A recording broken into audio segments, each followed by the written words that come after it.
I overheard my fiancée tell her friend I love him, but I am not attracted to him anymore. I am just waiting for the right time to leave. I walked into the room and said the right time is now. Then I ended it in front of her friend. Her shock at getting what she wanted was priceless. I am 32, male. I was supposed to be at the hardware store, forgot my wallet, turned around halfway there, came back home. My fiance's best friend was over, wedding planning session. I heard them talking in the living room as I approached the door. I mean, I do love him, my fiancé was saying. He is stable, treats me well. His family adores me, but, long pause, but I am not attracted to him anymore. Like at all, haven't been for months. I am just waiting for the right time to leave. After the holidays maybe, or after I get the promotion at work. His dad is firm, already wrote me that recommendation letter, so I am good there. Her friend laughed. Girl, you are still planning the wedding though. My fiancé laughed back. I know it is bad, but breaking off an engagement is such a hassle, you know. Everyone has bought plane tickets. We have got deposits everywhere. Plus, I have already got 3 job interviews lined up from his family as connections. I just need to time this right. Does he know? Please. He is completely clueless. Still brings me coffee every morning like a lost puppy. It is honestly kind of pathetic how oblivious he is.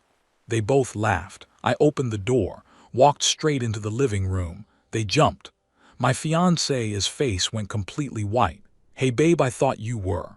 The right time is now, I said. What? You said you were waiting for the right time to leave. This is it. We are done. Complete silence. Her friend was suddenly very interested in her phone. My fiancé stood up slowly. How much did you hear? All of it. The part where you are not attracted to me. The part where you are using my family as connections. The part where I am pathetic and clueless. That cover everything. Her friend grabbed her bag. I should. Yeah, you should, I said. My fiancé grabbed my arm. Wait, please, let us talk privately, not in front of her. Why? You had no problem calling me pathetic in front of her 2 minutes ago. I didn't mean it like that. I was just venting. Everyone vents to their friends. Venting is complaining about dirty dishes. Not admitting you have been faking attraction for months while planning your exit strategy and milking my family connections. She started crying. You are twisting my words. That is not what I meant. Really. What context makes I am not attracted to him anymore and he is pathetic sound better? Silence. Her friend bolted. My fiancé tried to hug me, still crying. Please babe, I made a mistake. I was stressed about the wedding. I said stupid things. Do not throw away 5 years over this. You already threw it away. I am just the one saying it out loud. No, we can fix this. Couples therapy. Whatever you want. I want someone who is actually attracted to me and isn't using me as a career stepping stone. That is not you. This is called a transactional relationship, where one partner views the other as a resource to be exploited rather than a person to be loved. I packed a bag. She followed me around the apartment, alternating between crying and trying to explain how I was taking things out of context. I left for my brother's place. She called 17 times that night. I didn't answer once.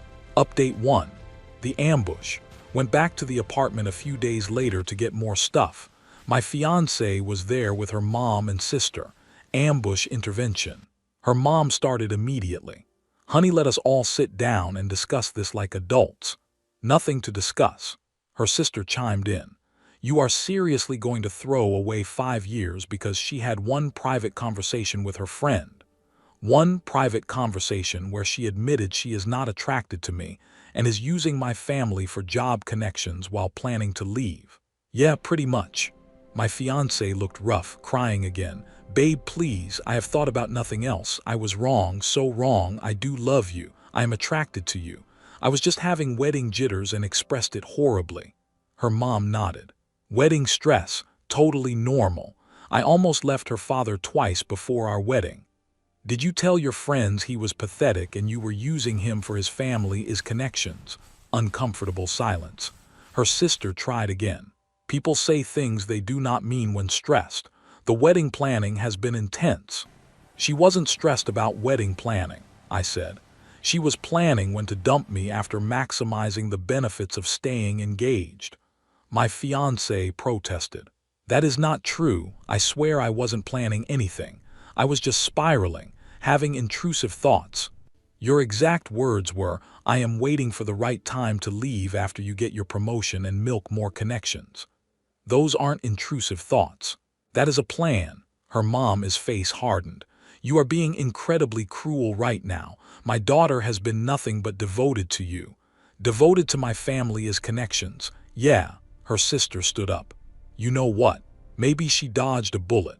You are obviously not mature enough for marriage if you cannot handle your partner having complicated feelings.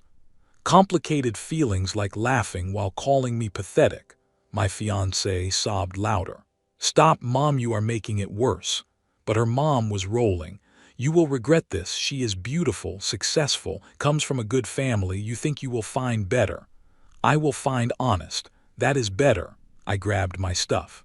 My fiancé blocked the door. Can we please talk? Just 5 minutes, just us. Her mom and sister left, but not before her mom whispered loud enough for me to hear, do not beg him, honey. He is not worth it. Once they were gone, my fiancé's whole demeanor shifted. Less tears, more calculation.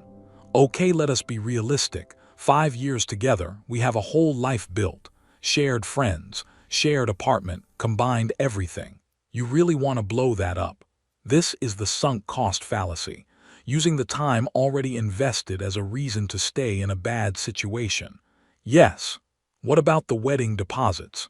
We will lose almost 30 grand. Better than a lifetime with someone counting down days to leave me. I am attracted to you. God, you are so dramatic. I had one bad day. Bad day that lasted months apparently. She switched tactics. Softer voice. Fine, I messed up, but doesn't 5 years earn me one chance to make it right? You have had months to be honest. You chose to fake it and use me. I wasn't using you. I pulled out my phone. Want to listen to a recording of what you said? Her face went pale. You recorded us. Nope, but your panic just confirmed you know exactly what you said. She started crying again, but it felt fake.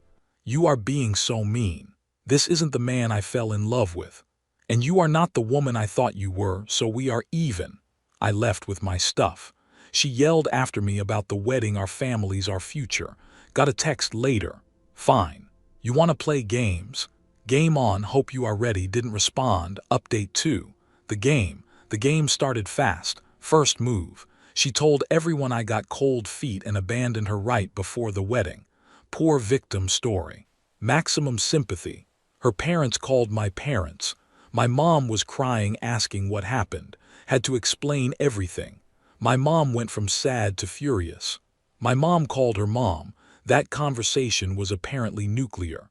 Lot of how dare you accuse my daughter from her side. My dad got on the phone. Your daughter admitted she is not attracted to my son and was using him for connections. But sure, he is the bad guy for leaving. The story spread. Friend group split. Some people got the real version, others believed her spin. Lost a few friends. Ones who really knew me didn't question it. But here is where it got interesting. I called the wedding venue. She had told them I refused to pay my half of the cancellation fee. Left her hanging with the full bill. I paid my half immediately, called her out on the lie. She texted, thanks for embarrassing me with the venue. Really classy. Me. You told them I refused to pay. I paid my half. Who is embarrassing who? Whatever. You are going to regret this. Everyone is going to know what kind of person you really are. But then her best friend called me. The one from the original conversation. Hey, I need to tell you something. She is asking me to lie for her. About what? She wants me to tell people you were financially controlling, that you isolated her from friends, that you were emotionally abusive. She is building a whole narrative. This is called a smear campaign, preemptively destroying the victim's reputation so they won't be believed. Are you going to? I asked. Hell no, I was there. I heard what she said about you. It was messed up. But heads up, she is about to go nuclear with this story. I wanted you to know first. Why are you telling me? Because it is wrong, and honestly, when you walked in that day, part of me was relieved. I had been telling her for weeks she needed to either commit or leave you alone. She kept saying she was waiting for the right moment. You gave her that moment. Thanks for the warning. 2 days later, the smear campaign started. Social media posts about narcissistic partners and financial abuse. Never said my name, but everyone knew. Her sister started commenting on mutual friends' posts. Little digs everywhere. Some men cannot handle strong women. Red flags everywhere, but love makes you blind. Ignored it mostly.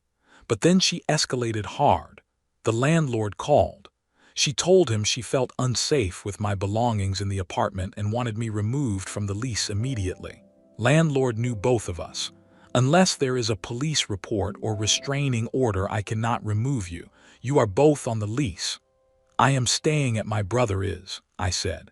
I will keep paying my half until we figure this out. She wants you to pay full rent since you aren't living there. Not happening. She can pay her half or move out. Got a lawyer. Laid out my options clearly. Sent my ex an email with all options. CC'd the landlord. She responded fast. Cannot believe you would involve lawyers. So petty. Either come get your stuff or I am donating it all. My lawyer sent a letter.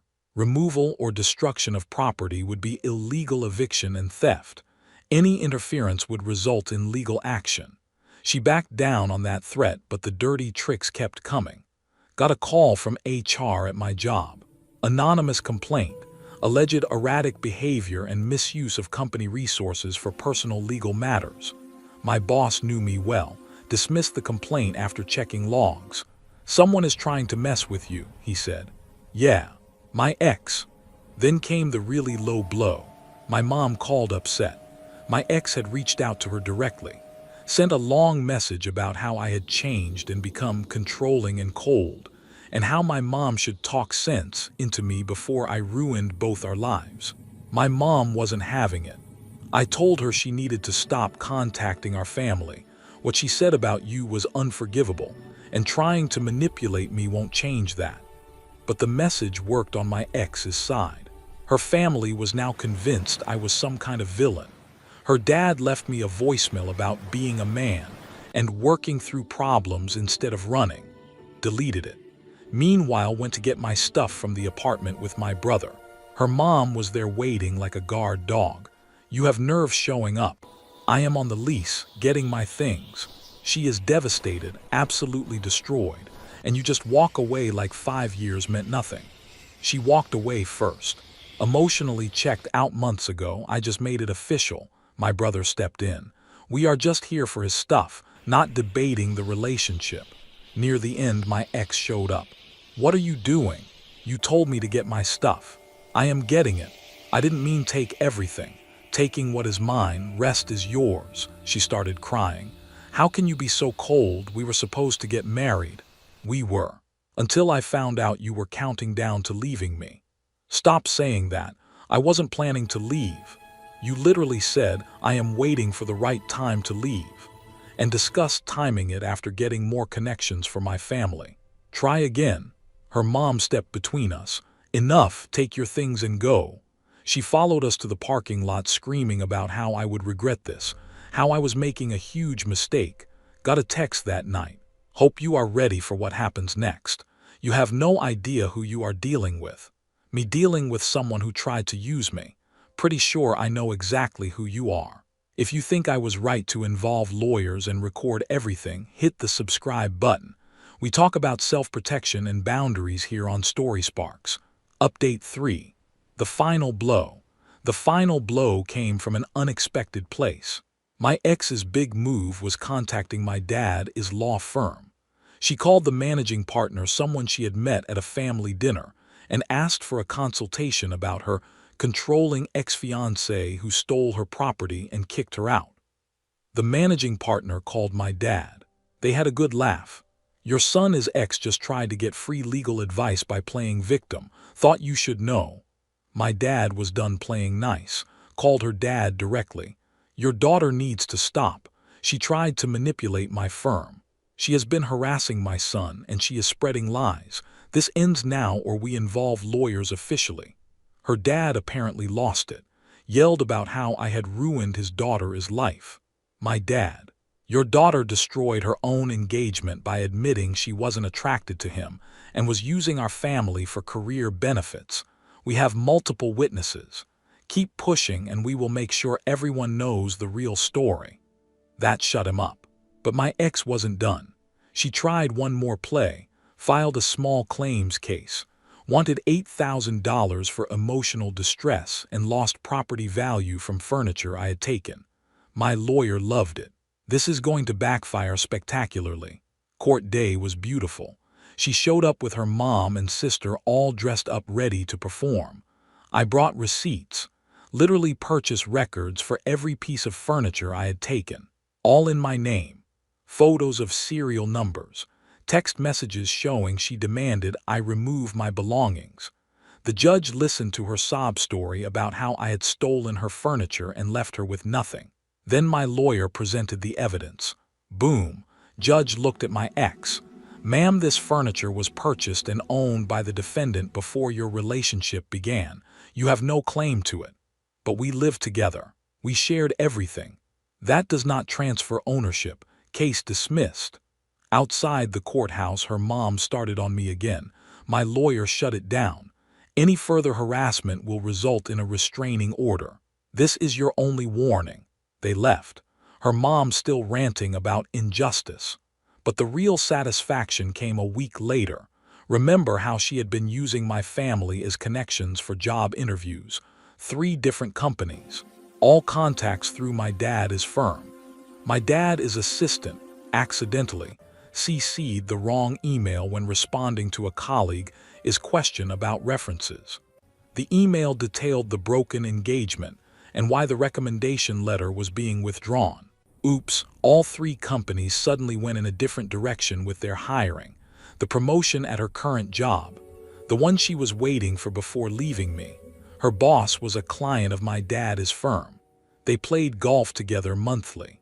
Her boss called my dad about something unrelated. My dad mentioned the broken engagement and what really happened. Very casual, very factual. She didn't get the promotion. They gave it to someone else and moved her to a different team. Not fired, but definitely stalled. My ex absolutely lost it, started calling me from different numbers. You ruined my career, I am going to sue you. For what? I didn't do anything, people talk. Consequences happen. Your dad sabotaged me. My dad answered questions honestly when asked. That is not sabotage. That is reality catching up. She tried going to her dad, who tried calling my dad again. That conversation was apparently short. My dad, your daughter tried to use my son for career advancement while planning to leave him. She played games. She lost. Tell her to move on. The lease situation finally resolved when she realized she couldn't afford the apartment alone. We both broke the lease early, split the termination fee. She moved back with her parents. I got a smaller place near work. Her family tried one last manipulation. Her dad called my dad for a man-to-man about not giving up on love.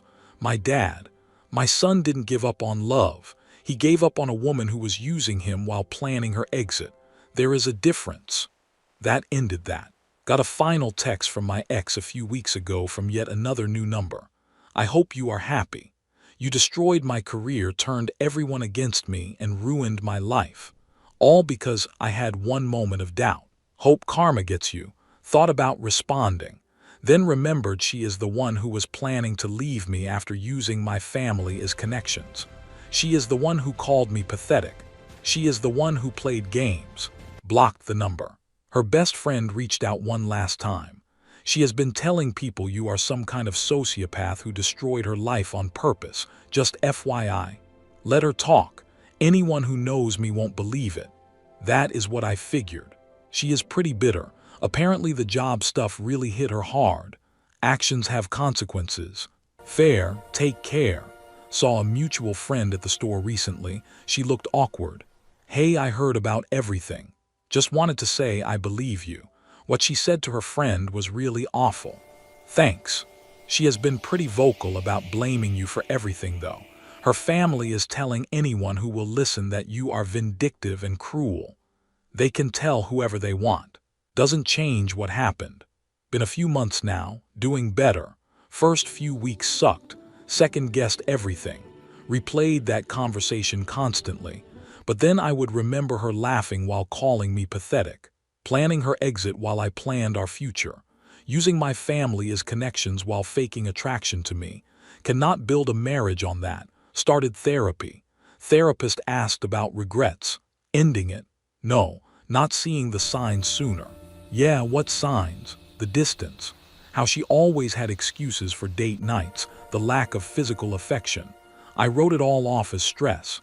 Never thought she had checked out completely. My brother has been solid through everything. Doesn't ask questions. Just exists when I need company. Deleted all the photos. Finally. 5 years gone in about 20 minutes of hitting delete. Found the engagement ring in my stuff. Forgot I had grabbed it. Debated selling it. Decided that felt petty. Mailed it back to her parents' house with no note. Got a text from her mom. Unnecessarily cruel. Blocked that number too. The wedding would have been about now. Felt weird for a day, then mostly just relieved. She is apparently dating someone new already. Some guy from her gym. Good luck to him, taking it day by day, working out more. Spending time with real friends. Figuring out who I am outside that relationship. The revenge people expected. Didn't need elaborate schemes. Just let reality play out. She wanted to use my family as connections. Those connections vanished when the truth came out. She wanted to time her exit perfectly. Got her exit on my timeline instead. She wanted to play games. Turned out she wasn't the only one who could play. The difference? I played with facts and consequences. She played with lies and manipulation. I won. Still hurts sometimes. But it is honest pain instead of living a lie with someone waiting for the right time to bail. Moving forward without someone who thinks I am pathetic while using me as a career ladder. The right time was that afternoon when I walked through my door and heard the truth. Best decision I ever made. Thanks for watching.